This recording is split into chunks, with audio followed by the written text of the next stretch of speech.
네, 2부 시작하겠습니다. 2부에서는 윤석열 정부 초대 총리 누가 될까 이런 내용들을 살펴볼 텐데요. 그 전에 최근 나온 여론조사 한 가지 재밌는 게 있어서 짚어보도록 하겠습니다. 문재인 대통령 국정수행 평가, 그러니까 국정수행 지지도가 오히려 윤석열 당선인 국정수행 전망보다 더 높다는 여론조사가 나왔습니다. 그러니까 문재인 대통령 국정수행 지지도가 대선 때 조금 떨어졌지요. 43.9에서 38.7까지 떨어졌다가 42.7로 올라가서 3월 마지막 주 46.7이 나왔습니다. 물론 반대 못하고 있다가 50.7 부정평가가 더 높기는 합니다만 문재인 대통령 아직도 잘하고 있다라는 지지도가 46.7%가 나왔습니다. 이것도 상당히 높은 거죠. 그런데 이제 윤석열 당선인 앞으로 잘할 건가 하는 그런 전망이 계속 좀 내려가고 있습니다. 52.7이었다가 49.2, 이번에 나온 게 46.0입니다. 이건 3월 21일부터 25일까지 리얼미터가 미디어 헤럴드 의뢰로 조사를 한 건데 18세 이상 유권자 33,412명 가운데 2,512명, 응답률이 7.5%입니다. 이걸 놓고 보면 윤석열 당선인 이제 워낙 신승을 했기 때문에 그런 부분도 작용을 했겠지만 역대 대통령 당선인 가운데 앞으로 잘할 거다라고 하는 기대가 가장 낮은 편에 속합니다. 그런데 이제 신성 보면 이게 참 잘 들여다봐야 될 게 물러나는 대통령 지지도가 오차범위 아니긴 하지만 새로 일을 맡게 된 당선인보다 더 높은 경우는 처음 보는 것 같습니다. 처음 보죠. 특이한 현상이다. 저는 이제 이렇게 봐요. 그러니까 이게 말씀하셨듯이 왜 이렇게 됐느냐. 그러니까 팽팽했던 아주 접전이었던 그 대선의 그 분위기가 이어지고 있다. 그럼 다시 또 왜 그런 분위기가 이어지고 있느냐. 윤석열 당선인이 아시는데 정권 교체에 어떻게 보면 뭐 표현이 그렇습니다. 수단 내지는 가장 앞서 있는 사람이었다는 점에서 정권 교체라는 목적이 달성되고 나서 지지자층들이 좀 이완됐다는 것도 감안해야 되고, 또 하나는 그 지지자층들 플러스 알파를 해서 신정부의 윤석열 정부의 정권의 방향은 이거 비전은 이겁니다라고 새롭게 제시를 하고 끌고 나갔어야 되는데 그러지를 못했다는, 그게 뭐 현실인 거죠. 정확하게 말하면은. 그럼 왜 그러됐느냐.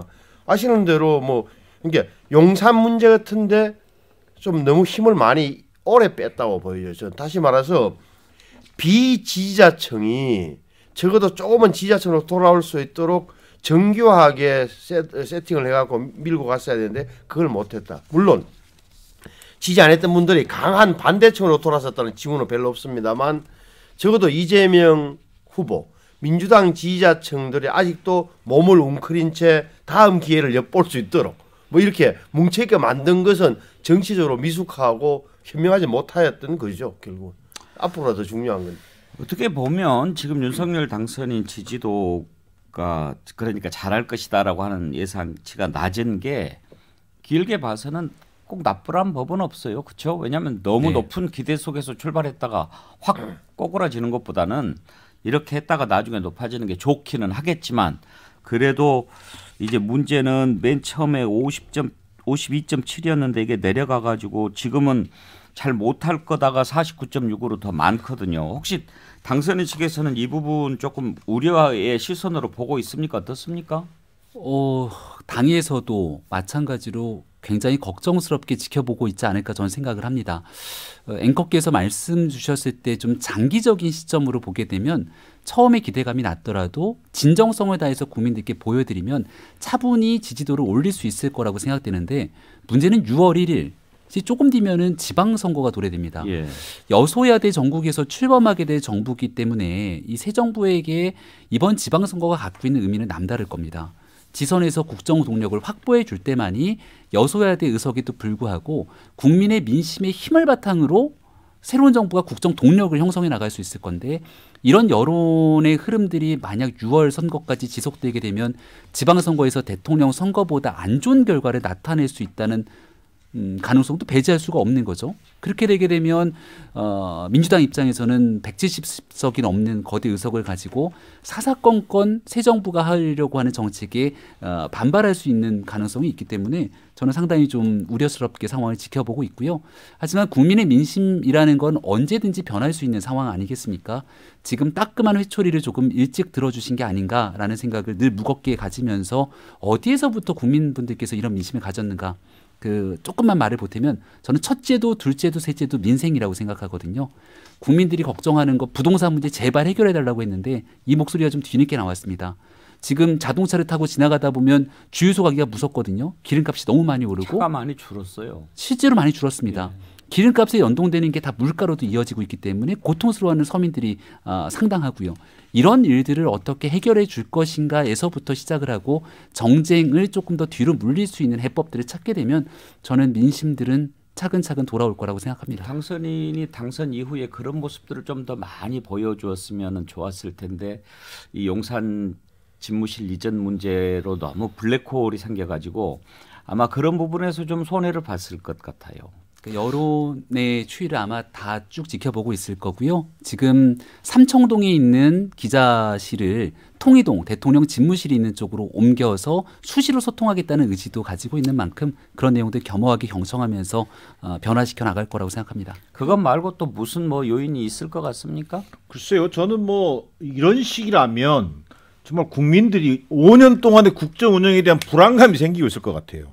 이렇게 무슨 의미냐면 이제 그런 의미에서 윤석열 당선인이 정말 이 문제의 원인을 좀 정확하게 찾아내는 노력이 지금 집권 이전부터 과제가 지금 주어지고 있다라고 좀 생각을 해야 될 것 같고요. 저는 가장 핵심이 뭐냐면 앞서 우리 김병미 위원장은 그 이른바 그 민생 문제에 대한 관심을 얘기했지만 저는 기본적으로 소통이라고 보여집니다. 결국은 국민적 공감대를 어떻게 끌고 가느냐의 문제라고 보는데 지금 당선인이 보여준 모습은 5월 그 당선된 이후에 지금 2주 넘게 보여준 모습은 정말 말 그대로 하면요. 불통 정치라고 해도 과언이 아니다. 이미 답을 정해놨어요. 결론부터 정해놓고 지휘봉 들고 설명한다고 해서 이게 설득되는 게 아니란 말이에요. 그것을 소통으로 얘기하는 것은 저는 좀 오버센스다. 넌센스라고 보는 거예요. 무슨 얘기냐면 자, 소통의 본질은 뭡니까? 결국은 반대편 의견을 경청하는 겁니다. 거기서 시작하는 건데 지금 당선인께서 보여온 지금까지의 모습은 뭔가 집무실 이전 문제 반대 여론에도 굴하지 않고 의미 없다라고 그냥 일축해버리고요. 또 청와대 가능성, 근무 가능성 제로라고 얘기해버려요. 또 뭐 이를테면 국정 운영의 어떤 그 유연성이랄까 소통을 얘기하는데 저는 소통과 스킨십을 좀 구별하고 있지 못한 거 아니냐. 그저 기자들 만나서 의견 듣는 모양새 갖고는 저는 결코 국민이 원하는 소통에 근접하기 어렵다라는 관점에서 결국은 국민적 공감대를 가져가지 못하는 리더십은 당연히 비판을 직면할 수밖에 없다라는 것이 오늘의 여론조사가 보여주고 있다라는 게 제 생각입니다. 그렇죠. 나를 따르라라는 그런 모습이었기 때문에 사실은 소통의 시스템을 만들겠다고 하면서 용산 집무실로 지금 이렇게 요란하게 하고 있는데 그거를 불통으로 하고 있다는 것, 그게 이제 가장 큰 문제인 것 같고요. 그리고 이제 검사 때 이렇게 나를 따르라 하는 건 가능할지 모르겠습니다만 정치는 타협과 소통과 소산 그 소통의 그 산물인데 국민들이 보시기에 이게 과연 이게 맞는 건가 이런 생각하는 것 같고요. 문재인 대통령 같은 경우에 41% 지지로 당선이 되고 5년 지나 지금 퇴임을 금방 앞둔 대통령이 46.7%라는 것도 놀랍지만 당선인 같은 경우 48.5%로 당선이 돼서 한 달도 안 돼서 지금 떨어졌고요. 과거에 80% 이제 그 지지율을 과거 당선인들의 지지율을 생각하면 물론 못했다가 올라가는 것도 방법이겠습니다만은 너무 기대치가 낮은 것도 취임도 하기 전에 국정 동력이 떨어져 버리는 거죠. 그리고 지방선거의 승패에 따라서는 정말 아마 뭐 조기에 또 어떤 상황이 벌어질지 모르는 그런 어려움이 있기 때문에 백악관 모델을 한다고 하지 않았습니까? 집무실을. 그런데 백악관에 들어간 미국 대통령들이 다 소통을 잘한 건 아니거든요. 바이든 오바마 대통령이 잘했던 거는 청와대 그러니까 백악관을 개방하고 뭐 이런 걸 잘해서가 아니고 야당 의원들하고 정말 자주 만났던 거. 그러니까 과연 소통의 그 내용이 무엇인가를 조금 반면교사 삼아야 된다. 그 이런 것들을 예. 다 견인한다고 생각합니다.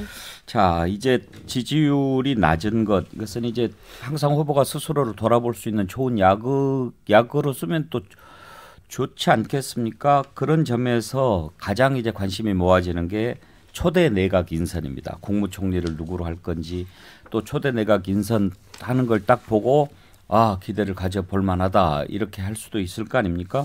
이태규 의원 지금 기획분과 인수위원이죠. 그런 얘기를 했더군요. 워크숍에서 지금 뭐 지지도가 한 50% 내외인데 일단은 이런 걸 국정인수위원회에서 대통령직 인수위원회에서 이런 걸 잘 좀 개발해가지고 국민들한테 보여줌으로써 65%까지 끌어올리는 것을 1차 목표로 하겠다 그런 얘기도 하던데 신성범 의원 첫 내각 구성 이게 아주 중요하죠. 그렇죠. 그 중에서도 꼽으려면 꼭 내각은 아닙니다. 물론 국무총리, 그럼 경제부총리 이름이 어떻게 될지 경제부총리를 아마 국민들은 유심히 볼 것 같고 또 하나는 뭐 청와대에서 비서실장을 누가 쓰느냐 이렇게 될 것 같아요. 그리고 오늘 보니까 김은혜 대변인이 발표하고 제 눈을 끈 대목이 국무총리 이야기하면서 경제부총리, 금융위원장, 청와대 경제수석, 뭐 수석이 바뀌다 어쨌든 경제참모 대통령의 경제부총리, 금융위원장, 경제참모와 경제원팀을 이룰 사람을 국무총리 하겠다는 이런 이야기를 했더라고요. 예. 제가 이런 식이라면 제가 보기에는 지금 국무총리는 아시는 대로 안철수냐 아니냐, 안철수 위원장이냐 다른 사람이냐가 한 갈래가 있는 건데 안철수 위원장이 아니라는 이야기도 되기 때문에 아닌데 그 중에서도 경제 쪽으로 간다면 뭐 꼽을 사람 별로 없는 거네. 예를 들어서 뭐 언론에 나오는 한덕수 전 국무총리라든지 윤정현 경제부총리 그립이 강한 것으로 알려진 뭐 최준경 이런 장관 이름이 나올 것 같은데 확정된 것은 아니지만 이런 식으로 가면 안철수 위원장에서 멀어지는 분위기 아닌가 하는 그런 느낌을 받아요. 정기랑 교수 사실 이제 권성동 의원 당선인의 아주 핵심 측근이라고 할 수가 있죠. 지난번에 안철수 총리 되는 것에 대해서 상당히 부정적인 입장 밝히지 않았습니까? 네. 그 뒤로 이렇게 흘러가는 것 보면 대충 이제 아닌 쪽으로 굳어지는 것 같아요. 글쎄요, 이제 그게 그 윤핵관의 핵심인 권성동 의원이 그 당선인의 뜻을 미리 헤아려서 아마 여론을 이렇게 한번 떠보는 그런 관점에서 한 것인지 아니면 뭐 진짜 전적으로 개인적 의견인지는 아직은 좀 확인하기 어렵습니다만 안철수 국무총리설이 지금 잦아들고 있는 건 사실인 것 같아요. 예. 물론 이제 인수위 내부에서는 또 국민의당 그 출신들도 있기 때문에 다시 또 이게 논의가 된다라고 얘기를 합니다만 결국은 당선인 입장에서는 저는 윤석열 당선인 입장에서 본다면 공동정부 정신을 초반부터 보여줄 수 있느냐 없느냐의 그 안에 가늠자가 될 수가 있다. 그런 면에서 아직은 안철수 국무총리 설이 안 자체가 완전히 꺼진 것은 저는 아니다라고 보여집니다.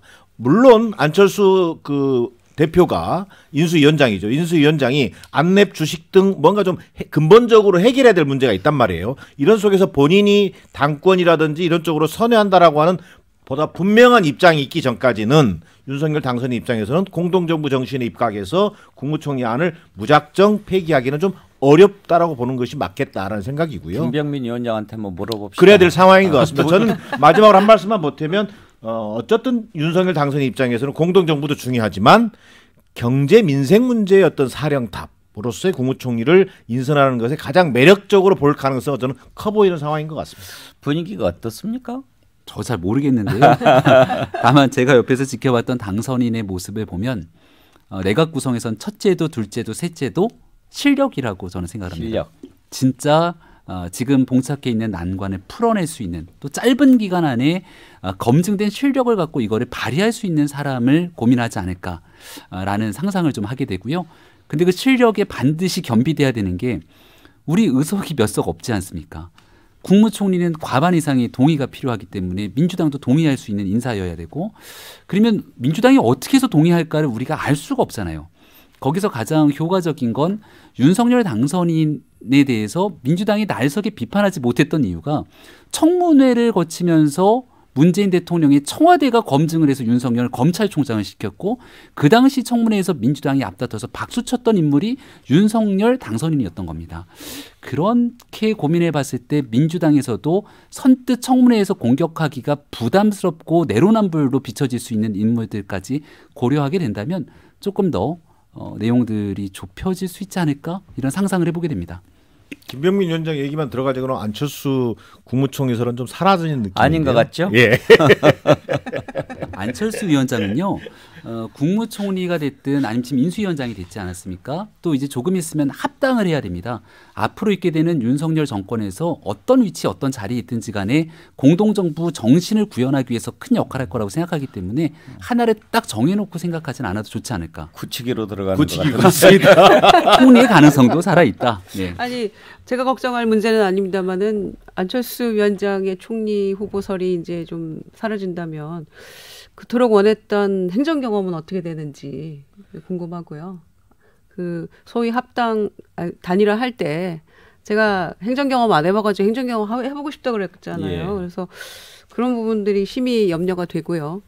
근데 이제 장관들 같은 경우에는 대통령이 청문회 통과 못해도 그냥 임명하면 사실상 그만이죠. 그리고 문재인 정부에서도 많이 있었던 일이기 때문에 빈번하게 있어서 좀 비판받았던 적도 많죠. 그런데 총리는 정말 중요한 문제라고 봅니다. 그래서 민주당이 뭐 무작정 비토를 했다가는 역풍을 맞기 십상이기 때문에 그런 부분들 박홍근 원내대표 중심으로 뭐 굉장히 지혜롭게 할 거라고 믿습니다만은 그래서 아마 한독수 전 총리 얘기도 나오는 것 같고요. 그러면은 그 노무현 정부에서도 일했고 또 지역도 호남이고 아우를 수 있기 때문에 그런 이제 비교적 합리적인 카드가 아닌가 이렇게 당선인 측의 생각을 하는 것 같아요. 또 경제 드림팀이라고 오늘 김은혜 대변인 얘기했던 취지에도 걸맞고 그래서 여러분들이 거론이 되고 있는 것 같은데 무엇보다도 국민들이 납득할 수 있어야 되고 민주당 설득이 가능한 후보여야지 된다고 예. 생각합니다. 인수위원장을 행정 경험이라고 할 수는 없겠죠? 그러기에 너무 짧죠. 아니, 두 달은. 아니, 안철수 위원장에 대해서 안철수 국무총리 후보자가 되면 민주당에서 끝까지 반대할 것이라는 일반적인 것은 편견일 가능성이 높다. 선입견일 가능성이 높다. 왜 그러냐면 안철수 대표에 대해서는 뭐 다들 정치 행적을 알고 재산 관계도 알고 있기 때문에 민주당에서 예를 청문회 과정에서 새로운 사실이 드러나지 않았는데 우리를 떠나서 윤석열 당시 후보와 손잡은 그 정치적인 악연만을 떠올리면서 안철수 총리 후보자를 반대할 경우에는 그 역풍도 민주당에서 쏟아지는 걸 민주당도 알고 의원들 알고 있을 것이다. 그래서 저는 크게 그게 뭐 결정적인 사유는 아닌 것 같고 오히려 예. 실무적인 문제로 보면 안랩 주식이죠. 안랩 주식 문제를 어떻게 할 것인지 총리로서 그 부분에 아마 안철수 위원장이나 윤석열 후보 측근들이 현실적인 고민 지점이 아닌가. 그러면 지금 신성범 의원 보시기에는 안 시켜주는 것이 아니라 본인이 안 하겠다 쪽인 것 같습니까? 아니 저는 그걸 모르겠어요. 그러니까 본인 생각도 지금 안철수 예를 들어서 이 문제 안철수 위원장이 꼭 하겠다 그러면 윤석열 당선 입장에서 해줘야 되는 거예요. 딱 그 문제. 근데 지금 분위기는 안 시켜주는 쪽으로 가는 분위기 아닙니까? 그러니까요. 그런데 그럼에도 불구하고 본인이 원한다면 원하는 게 확인이 되는 순간은 굉장히 정치적으로 부담스럽기 그렇다고 인사를 앞두고 나 원합니다 이럴 수는 없는 거 아니에요? 그러니까 말이에요. 그렇게 뭐 묘한 아니면 가운데 뭐 중간에 중간자가 있거나 이렇게 해서 아마 좀 오가고 하지 않을까 싶어요. 저는. 근데 분위기상으로 자꾸 이렇게 나오는 얘기가 그리고 지금 가장 중요한 부분이 몇 명을 골라서 고르고 있다. 뭐 몇 벼수는 너무 많고 막 이런 얘기가 나오잖아요. 그렇죠. 사실 그런 얘기가 나오는 것 자체가 안철수 배제를 전제로 한 게 아닌가 싶어요. 이게 공동정부 구상이었고 행정 경험이니까 국무총리하고 인수위원장 했으니까 아 이제 총리 가기 위한 사전 포석이구나라고 생각했잖아요 처음에. 그런데 어느 순간에 그렇게 간 전례도 없고 뭐 그러면 욕심이고 뭐 이런 얘기 하더니 이제는 뭐 한덕수 총리 얘기 나오고 경제 원팀 구상하고 이런 얘기 나오면서 아닌 것처럼 하면 본인이 나 그거 아닌데 이럴 수도 없는 거고. 그렇죠. 그런데 저는 그렇게 봐요. 그러니까 그래서 정치적 부담인 이렇게 미묘한 거는 맞다. 하지만 인수위원장 됐다고 해서 바로 국무총리로 내정된 것처럼 그 확정된 사실로도 정식 사실로 보기에도 무리는 있었던 건 또 맞는 거잖아. 정예남 교수 보시기에는 갈 가능성이 있다 총리로 갈 가능성이 있다 없다 어느 쪽이 더 높습니까? 그걸 제가 어떻게 찍을 수 있겠습니까만은 저는 개인적으로 안철수 인수위원장의 생각이 굉장히 중요하다. 예. 근데 저는 제가 지금까지 봐온 경험이나 또 안철수 위원장이 강조했던 행정 경험 문제라든가 이런 것들을 감안한다면 안철수 위원장 스스로 총리직을 그만 포기하는 그런 일은 좀 벌어지기 어려울 것 같다는 느낌입니다. 그래서 윤석열 당선인의 이제 결국 판단이 굉장히 주목을 받게 되는 거죠. 그런 부분에서 좀 딜레마가 있을 수 있다라는 게 제 판단입니다. 만약에 김유정 의원 총리 아니면 안철수 인수위원장이 당장에 갈 수 있는 곳이 어디일까요? 당 대표 아니면 경기도지사 선거? 그런 선택지가 별로 없는 겁니다. 경기지사 후보 나간다는 거는 조금 저는 넌센스인 것 같고요. 이제 총리를 안 한다고 하면 그 다음은 당권 도전인데 이거는 불가능합니다. 물리적으로. 처음에 단일화 이제 전격 이루어졌을 때는 흡수 통합 이런 건 없다고 했거든요. 당대당 통합을 늘 얘기를 해왔었고 대등한 관계다 이걸 주장했었는데 이준석 대표 만나서 얘기한 거는 흡수 통합은 마치 기정사실화한 것처럼 하고 흘러가고 있는 것이고요. 의원 숫자도 너무 수적으로 열세기 때문에 그건 뭐 불가피한 상황이죠. 그 상황에서 글쎄요. 당권 도전? 저는 이거는 불가능한 일이라고 생각합니다. 그러니까요. 그러니까 도전은 할 수 있는데 계산이 안 나오잖아요. 도전할 수 있는데 돼야죠. 이건 어렵죠. 그러니까 총리를 주장을 해야만 이번에 조금 면이 살 텐데 여러 가지 걸림돌이 있네요. 자칫하면 이 문제가 또 향후 전국의 큰 뇌관이 될 수도 있지 않겠습니까, 신성범 의원?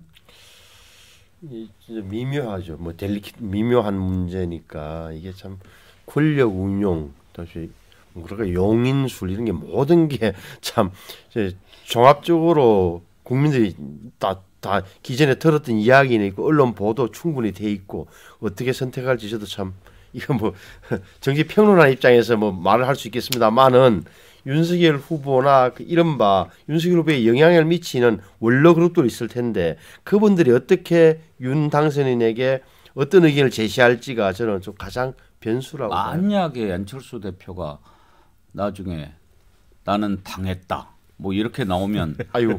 그러면 이제 지금은 사실 신구 권력 갈등이라고 계속 언론 보도 나옵니다만 이제는 자중질환으로 나오는 거죠. 그러니까 정치가 종합예술이니까 이 묘수를 찾아가는데 노력하겠습니다마는 상당히 많은 불씨를 저는 지방선거 공천부터 시작해가지고요. 불씨를 안고 있다라고 봅니다. 옛날 박근혜 대표가 나는 당했다 뭐 이런 말 한 적이 있지 않았어요? 아 그렇죠. 그런 얘기 한 적이 있죠. 나도 속았고 국민도 속았고. 예. 마찬가지입니다. 저는 그 윤핵관들 특히 권성동으로 대표되는 사람들 생각처럼 안철수 위원장이 알아서 헤아려서 뭐 고사하거나 이럴 가능성이 없다는 점에서 고민은 커질 걸로 보여집니다. 예. 하여튼 윤석열 당선인 기쁨의 순간은 잠시예요. 그런데 그 국민들께 약속드렸던 것처럼 인수위부터 공동정부 구상을 위한 국정비전 함께 나누겠다고 했는데 인수위원장이 전격적으로 안철수 위원장 또 인수위원회 상당수도 안철수 위원장과 뜻에 같이하는 분들을 같이 했지 않았습니까? 정권이 긴 시간들이 있습니다. 안철수 위원장이 어떤 선택을 하든지 간에 그 정신들 잘 구현해 나가면 초기 약속도 지켜나갈 수 있겠죠. 네, 잘 되기를 바랍니다. 오늘 백운계 시사 1번지 여기까지 하겠습니다. 신성범 전 의원, 김유정 전 민주당 의원, 김병민 국민의힘 서울 광진갑 당협위원장, 정기남 조선대 개곤교수 네 분과 함께 했습니다. 수고하셨습니다. 고맙습니다. 네, 백운계 시사 1번지 내일 오전 11시에 다시 문을 열겠습니다. 감사합니다.